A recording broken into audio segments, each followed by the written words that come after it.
नमस्कार, बहुत स्वागत है आपका। आप देख रहे हैं किस्मत कनेक्शन और मैं हूं आपके साथ शैलेंद्र पांडे। आज बात करेंगे उपहारों की, गिफ्ट्स की। जीवन में बहुत सारे मौकों पर हम उपहार देते भी हैं और लेते भी हैं। इन उपहारों का जीवन में क्या महत्व है, उपहार देने और लेने में किन बातों का ध्यान रखना चाहिए, आज इस विषय पर चर्चा करेंगे।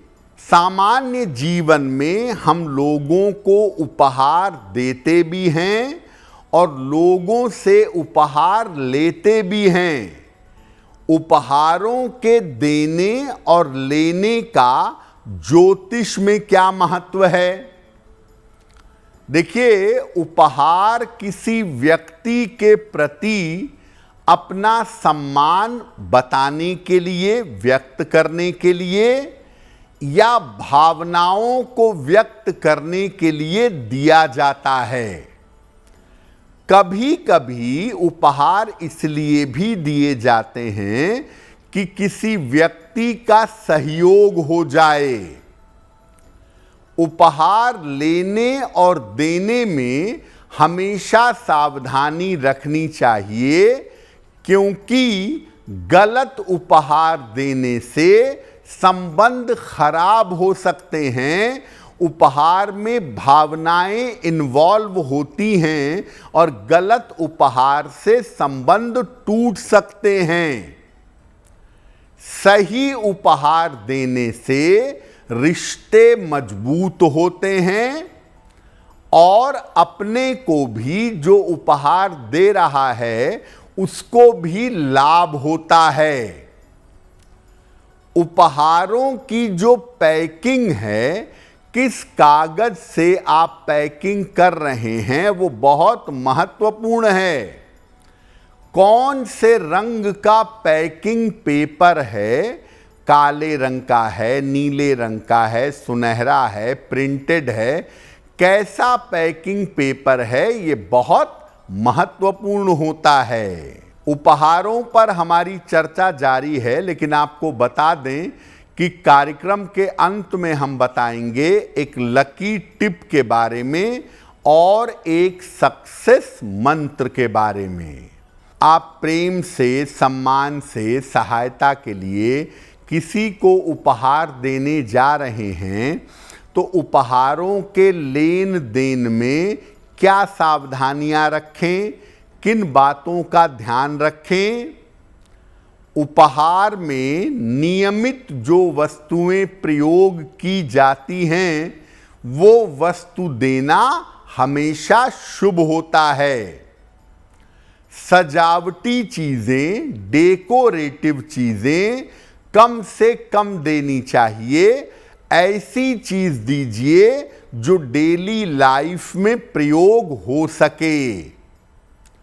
श्रृंगार की सामग्री और सौंदर्य प्रसाधन, कॉस्मेटिक्स, उसी को देना चाहिए जिससे आपके रिश्ते बहुत करीबी हों। लोग उपहारों को इधर से उधर करते रहते हैं। एक व्यक्ति का दिया हुआ उपहार दूसरे को उपहार में नहीं देना चाहिए। इससे आपकी किस्मत खराब होती है और रिश्ते भविष्य में खराब हो सकते हैं। प्रेम के मामले में, लव अफेयर्स में कांच की वस्तुएं या ताजमहल उपहार में मत दीजिएगा। ताजमहल की आकृति या कांच की वस्तुएं प्रेम के मामले में देना उचित नहीं होगा। जहां तक हो सके देवी देवताओं की मूर्तियां उपहार में न दें। ये उपहार की वस्तु नहीं है। प्रेम से, श्रद्धा से दें और कहें कि आप इनकी नियमित पूजा करें। अब ये नहीं कि आपने देवी देवता की मूर्ति भी दे दी और जिसको दी उसने अपने ड्राइंग रूम में सजावट की तरह रख ली, तो ये उचित नहीं होगा। कौन से उद्देश्य के लिए, किस मौके पर कैसा उपहार देना चाहिए, अब वो भी समझ लेते हैं। किसी वरिष्ठ व्यक्ति को जो बड़ा है आपसे काफी, या कोई गुरुजन हैं, बहुत सम्मानित व्यक्ति हैं, तो उनको कलम या पुस्तक, पेन या बुक, इसका उपहार देना चाहिए।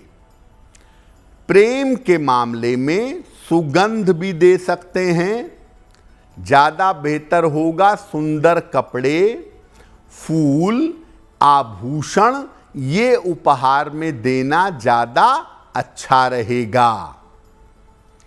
विवाह के अवसर पर किसी को उपहार देना है तो आप कपड़े दे सकते हैं, वस्त्र, घर में काम आने वाली चीजें, ये दे सकते हैं। और विवाह के समय जब भी उपहार दें, साथ में मिठाई जरूर दीजिएगा। संतान की प्राप्ति किसी को अगर होती है तो चांदी की कोई भी चीज दें। चांदी की कटोरी, चम्मच, चांदी के छोटे छोटे कड़े, ये दे सकते हैं। छोटी सी चांदी की चीज हो, वो भी जो बच्चे के लिए हो, उपहार में देना चाहिए। पति पत्नी के मामले में पति पत्नी को या पत्नी पति को अगर घड़ियों का उपहार दें तो ये सर्वोत्तम होगा। मित्रता के मामले में चॉकलेट या संगीत वाली, म्यूजिक वाली कोई चीज उपहार में देनी चाहिए। और किसी टूटे रिश्ते को जोड़ना चाहते हैं तो सुगंधित मोमबत्ती, परफ्यूम्ड कैंडल और घड़ी आप उपहार में दे सकते हैं। उपहारों के पैकिंग पेपर का महत्व समझा। किसको कौन सा उपहार देना चाहिए ये भी आपने समझ लिया। एक दो चीजें खाने की ऐसी होती हैं जिनके बारे में कहते हैं कि जब उपहार में दिया जाए तो बदले में थोड़े पैसे ले लेने चाहिए। एक तो परफ्यूम है, उसके बारे में कहते हैं कि जब सुगंध उपहार में दें तो 1 रुपया, 2 रुपया, 5 रुपया, जो भी संभव हो उसके बदले में ले लीजिए। बहुत सारे लोग ऐसा कहते हैं कि अगर किसी को अचार दे रहे हैं, पिकल्स दे रहे हैं, तो उसमें भी थोड़े पैसे 2, 4, 5 रुपए ले लेने चाहिए, क्योंकि इस तरह के उपहार देने में संबंध बिगड़ने का थोड़ा खतरा होता है, ऐसा देखा गया है। एक बात मैं और बता दूं कि उपहार देते समय मन में प्रसन्नता रखिए।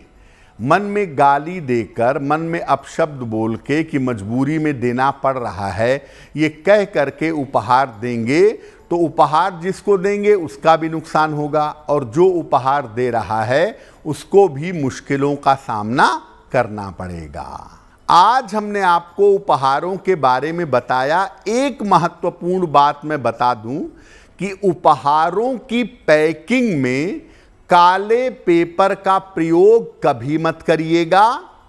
और अगर कोई ग्रह आपका बहुत ज्यादा खराब है तो उससे संबंधित रंग के पैकिंग पेपर का प्रयोग ना करें।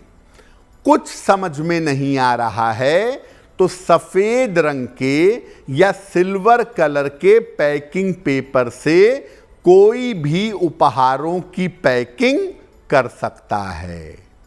अगर आप मुझसे जुड़ करके अपनी समस्याओं का समाधान चाहते हैं और चाहते हैं कि आपकी समस्याओं को ज्योतिष के माध्यम से सुलझाया जाए, तो आप हमसे संपर्क कर सकते हैं, जुड़ सकते हैं एस्ट्रो तक पर।